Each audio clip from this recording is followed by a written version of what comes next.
do you support canceling or modifying college debt?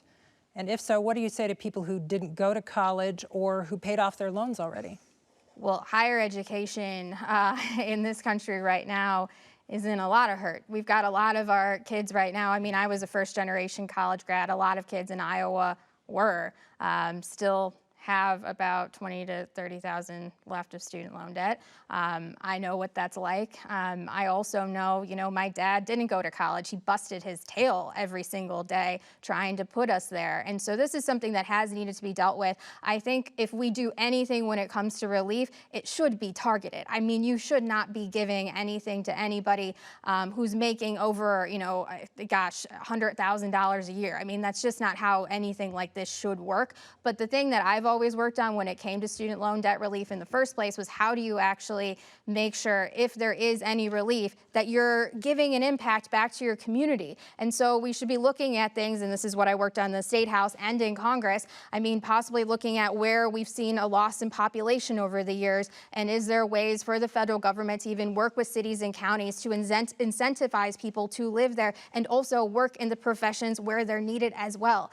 That's how we should be looking at this problem. Mike Franken, what's your view on college debt? So college debt, in setting it aside, what we're doing is treating a symptom to a larger problem.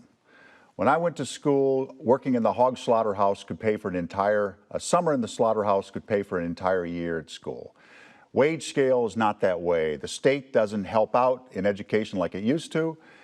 So there's and oddly enough, the student loan program makes money off loans. But I believe it's a divisive issue in America to set aside student loans. And for your issue with a union person who pays for that apprentice training, and why ultimately they would be helping to pay for someone who may very well be their boss someday and may not even graduate from college.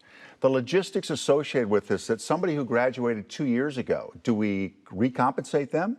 What about somebody 5 years from now who has a large debt?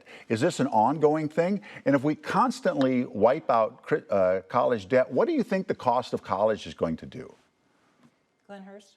Well, this is a place where I clearly am different from my opponents.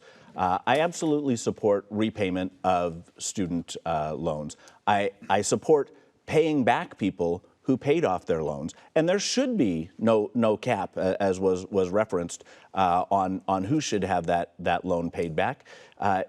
Just because you did well in spite of having been taken advantage of by a predatory loan market doesn't mean that you don't deserve the equality of the refund of your money. So, this is the difference between going to D.C. to do things the way things have always been done, and going there to do things different and working for the people of Iowa.